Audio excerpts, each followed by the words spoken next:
श्री सच्चिदानंद सद्गुरु साईनाथ महाराज की जय।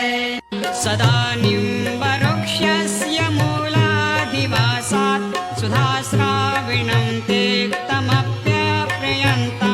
तरुं कल्पवृक्षाधिकं साधयन्तं नमामीश्वरं सद्गुरुं साईनाथं। ಶ್ರೀ ಸಾಯಿನಾಥರವರ ಸನದು ಮತ್ತು ನುಡಿಮುತ್ತುಗಳು.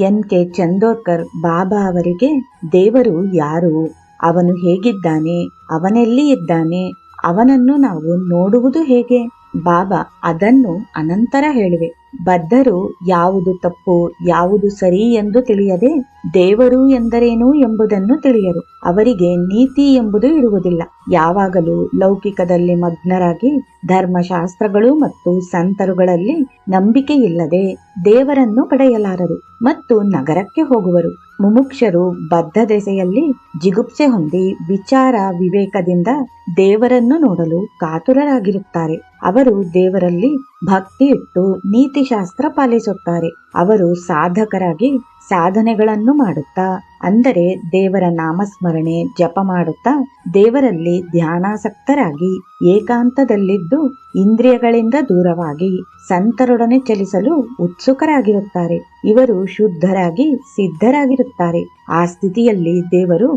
ಮಾನವನಾಗುತ್ತಾನೆ. ಹೊಗಳುವಿಕೆ ಮತ್ತು ಬೈಯುವಿಕೆ ಎಲ್ಲ ಒಂದೇ ಆಗುತ್ತದೆ. ಅವರಿಗೆ ಆಸೆಗಳಿರುವುದಿಲ್ಲ. ದೇಹ ಅವರ ಮನೆ, ಅವರದೇ ಎಲ್ಲ ಎಂಬುದು ಹಳೆಯ ನೆನಪುಗಳು ಮಾತ್ರ.